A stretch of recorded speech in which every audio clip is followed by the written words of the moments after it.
According to helpguide.org, domestic violence and abuse does not discriminate. It happens among heterosexual couples and in same-sex partnerships. It occurs within all age ranges, ethnic backgrounds, and economic levels. And while women are more commonly victimized, men are also abused, especially verbally and emotionally, although sometimes even physically as well. The bottom line is that abusive behavior is never acceptable, whether it's coming from a man, a woman, a teenager, or an older adult. You deserve to feel valued, respected, and safe. Remember, anyone can be a victim.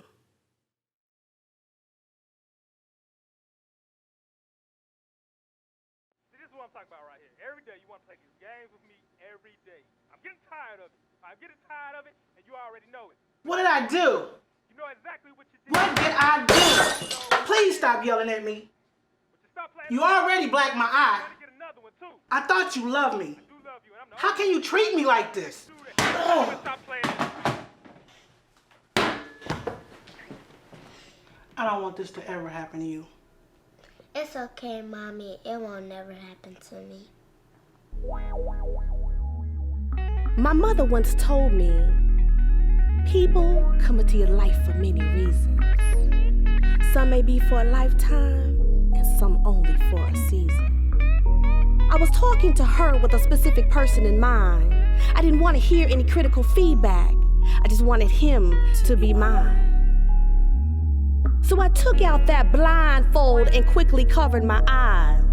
I left the world of reality and accepted all his lies. I tried to make him want me, no matter how low the deed. I wanted to fulfill his every desires and all of his needs. I was hoping he could love me, as naive as that may have seemed. Even though he wasn't the one for me, I still hoped for the possibility. Lowering my standards just to be with him. See, my self-esteem diminished as I built my world around him. I became his bitch. He was a drug and I was addicted. As he slowly took my life from me, I became immune to the pain he inflicted. I was on his side, forgot about me and my pride. Forgot about my family and friends. They didn't love me and couldn't provide me with this lavish lifestyle filled with hurt, power, and despise. My eyes remain swollen for the many hours and nights I've cried. No matter how nice I would treat him, he would still treat me like shit. The average person would have left him a long time ago, but I still put up with it. Why? Because I felt I needed him, and I blamed myself for his anger. However, I didn't even realize that I was putting my own self in danger. My bones were starting to hurt, and my body was looking like a rainbow. I didn't know how much more I could take, but at the same time, I couldn't let him go. I mean, who else would have wanted me? After all, I was no longer pretty. I was afraid to go outside, so I just immersed myself in self-pity. I heard his keys unlocking the door, so I hurried up and got his slippers. Dinner was ready and the table was set. Oh wait, I forgot to set out his clippers. Never mind that, I heard him calling me, and I could tell by the sound of his voice. He was angry again, so I rushed to his side as my skin started to get hot and moist.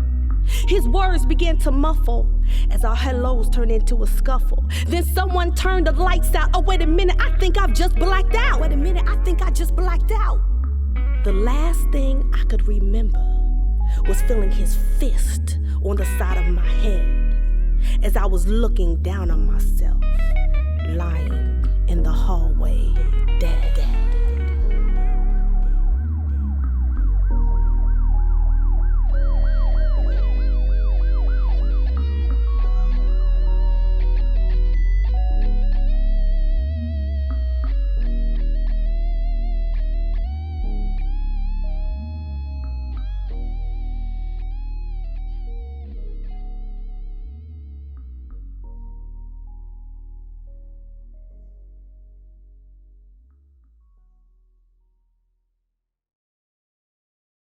As for me, I don't know everything, but I do see there is a need to open your eyes or to at least plant the seed.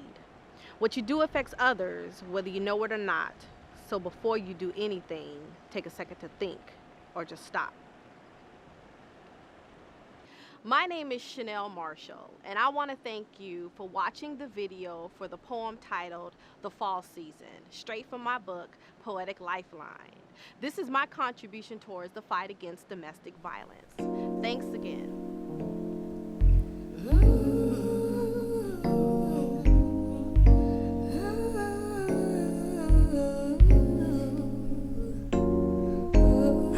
My man, he left me for some white girl.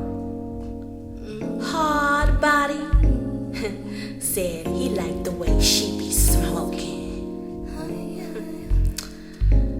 Knows just how to soothe and make him feel like a king. I mean, every time he and I would disagree, she would always take his side. And sometimes they would go into the bathroom and stay for hours and hours at a time. I mean, I didn't know what it was, but see, it made my man weak at the knees. And then I caught him. Wide open, pupils dilated, and to my surprise, my man smoking? That's right. And see, didn't nobody have to tell me, because I seen it with my own eyes. He said she's my man, holding his pipe tight, inhaling the white smoke. And her name was cocaine. He said she's and her aim was to get you hooked as your life gets took. My man, he left me. He said she for some white girl, and then she satisfied. Said like